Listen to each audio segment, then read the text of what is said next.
Lorsque j'avais 3 ans, j'ai écrit des poèmes, ou plus précisément, j'ai probablement dicté des phrases rimées à l'un de mes parents qui les a écrites. Il y en avait une qui parlait du feu, je m'en souviens. À 4 ou 5 ans, j'aimais dessiner des super-héros et des dinosaures et faire des livres d'histoire sur leurs aventures. Je me souviens de la joie et du flux, flow en anglais, que procurait le fait d'écrire en toute liberté, même si je ne savais pas écrire à cet âge.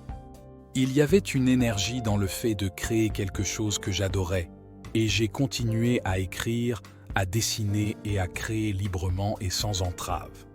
Je ne pense pas avoir été exceptionnel dans ce domaine. Je crois que nous sommes tous naturellement créatifs et que cette créativité vient d'une source profonde.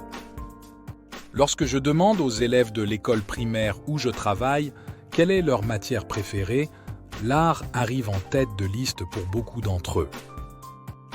Peut-être que certaines personnes ne sont pas félicitées pour leur créativité ou qu'elles apprennent des choses qui finissent par masquer leur créativité naturelle. Mais je crois que la créativité fait partie de ce qui nous rend humains et vivants. Daisaku Ikeda, le regretté président de Soka Gakkai International, SGI, un mouvement bouddhiste laïque, a écrit « La vie est l'essence de l'art, qu'il s'agisse de peinture, de musique ou de danse, consistant à exprimer, par le biais d'une source d'émotion, le domaine universel de l'esprit humain. C'est une fusion de l'individuel et de l'universel. C'est pourquoi le grand art dépasse les barrières ethniques et nationales pour toucher le cœur des gens du monde entier. En émouvant notre cœur par la création, nous pouvons émouvoir le cœur des autres. Et, comme le souligne Ikeda, cela transcende toutes les catégories et les barrières entre les peuples. En ce sens, l'expression de la créativité est un outil de paix, car en transcendant les différences, on se connecte à l'essence de la vie, quelque chose que nous partageons tous et qui est fondé sur la compassion, l'amour et la formation vibrante.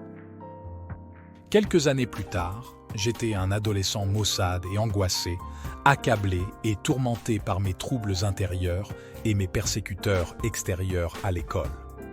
Mais à cette époque, j'ai aussi découvert un amour pour la musique, en particulier pour les Beatles et leurs contemporains, en empruntant des CD à la bibliothèque locale. Je ne savais jouer d'aucun instrument, mais la joie extatique que me procurait la musique a réveillé en moi le désir de créer à nouveau, quelque chose qui était resté en sommeil pendant quelques années. Un après-midi, je suis allé chez un ami et nous avons enregistré sur un magnétophone ce qui ne pouvait être décrit que comme du space rock expérimental, lui à la guitare et moi faisant une cacophonie de bruits étranges avec une flûte à bec, un harmonica et des carillons. Les résultats étaient peut-être bizarres, mais je suis sorti de chez lui en pleine forme. Je me sentais formidable et j'étais accro. J'ai appris l'harmonica puis la guitare et j'ai formé des groupes en tant que chanteur, d'abord du blues puis du rock inspiré des années 60.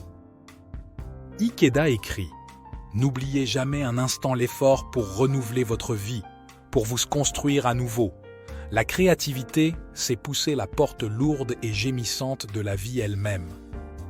Ce n'est pas une tâche facile. En fait, il s'agit peut-être de la lutte la plus difficile qui soit. Car ouvrir la porte de sa propre vie est finalement plus difficile que d'ouvrir la porte de tous les mystères de l'univers. J'ai fini par devenir le leader et le compositeur d'un groupe appelé Sun Machine. Nous avions un manager professionnel et nous donnions des concerts dans tout Londres. Nous rêvions de devenir célèbres et de conquérir le monde. Mais la vie n'a pas été tendre avec nous. Notre manager semblait parfois inactif et nous n'avions pas l'impression d'être chanceux. Le personnel du groupe a changé et je me suis toujours accroché. La négativité et la dépression sont devenues des forces de plus en plus présentes dans ma vie. Puis ma petite amie m'a quitté et mon père est mort subitement. J'ai cherché un sens à ma vie en suivant des cours de développement personnel qui n'ont fait qu'empirer les choses. Puis, presque par hasard, je suis entré dans un centre bouddhiste et j'ai découvert le chant de Nam Myoho Renge Kyo. Le même mantra qui avait permis à Tina Turner de sortir des profondeurs du désespoir, de se libérer de son mari violent, Ike, et de lancer une nouvelle carrière dynamique en tant que femme indépendante et, finalement, en tant que mégastar du rock à l'échelle mondiale. C'est ce même chant qui a incité Herbie Hancock à donner au jazz de nouvelles directions impressionnantes et qui a permis à Orlando Bloom de surmonter son manque de confiance en lui pour devenir un acteur de classe mondiale. Comment cela a-t-il fonctionné en puisant dans cette même force créatrice qui sous-tend l'univers tout entier? Ikeda écrit « Cette chose qu'on appelle la vie », avec de la sueur et de la réflexion, comme un romancier écrit un roman, avec de la sueur et de la persévérance, comme un peintre manie son pinceau, assis devant la feuille blanche de l'instant et de l'avenir, on crée un nouveau portrait de soi. C'est une tâche vigoureuse à laquelle il faut s'atteler. J'ai récité cette phrase pour continuer à faire les choses en grand, mais il s'est passé quelque chose d'étrange. Pendant que je récitais, une voix intérieure m'a dit « Séparons le groupe, séparons le groupe ».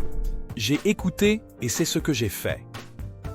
La même semaine, mon claviériste a acheté une batterie de matériel d'enregistrement et a installé son propre studio.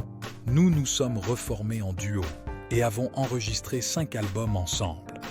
Nous n'avons jamais réussi à percer, mais nous avons réalisé ce que je souhaitais vraiment au fond de moi, créer quelque chose de beau.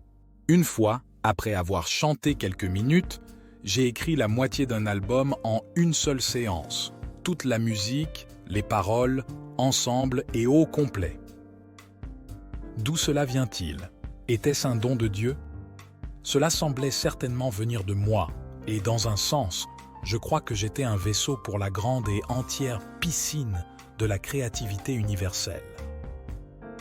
Peut-être qu'en fin de compte, nous ne sommes pas l'auteur, mais le canal d'expression de quelque chose de plus grand, qui fait toujours autant partie de nous que de n'importe qui d'autre.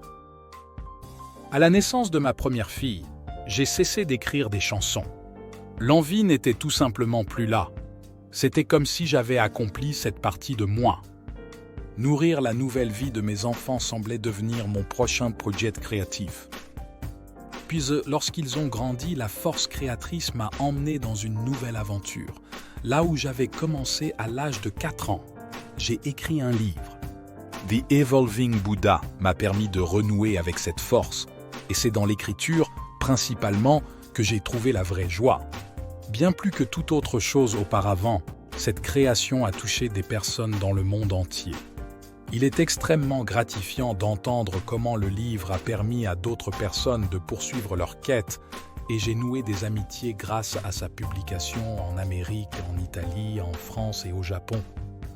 Enfin, mon voyage créatif a pris un nouveau tournant inattendu. Grâce aux merveilles de la technologie, j'ai commencé à produire des films parlés, dont cette pièce que vous regardez maintenant n'est qu'un exemple. Je crois fermement que si chacun pouvait se connecter à sa propre créativité, à sa manière unique, en puisant dans la force créatrice universelle de la vie, le monde serait plus heureux et plus paisible. Je terminerai par une dernière citation de mon mentor bouddhiste, Daisaku Ikeda. Les institutions de la société humaine nous traitent comme les pièces d'une machine. Elles nous assignent des rangs et exercent une pression considérable sur nous pour que nous remplissions des rôles définis. Nous avons besoin de quelque chose pour nous aider à restaurer notre humanité perdue et déformée. Chacun d'entre nous a des sentiments qui ont été réprimés et qui se sont accumulés à l'intérieur. Il y a un cri sans voix qui repose au plus profond de notre âme et qui attend d'être exprimé. L'art donne une voix et une forme aux sentiments de l'âme.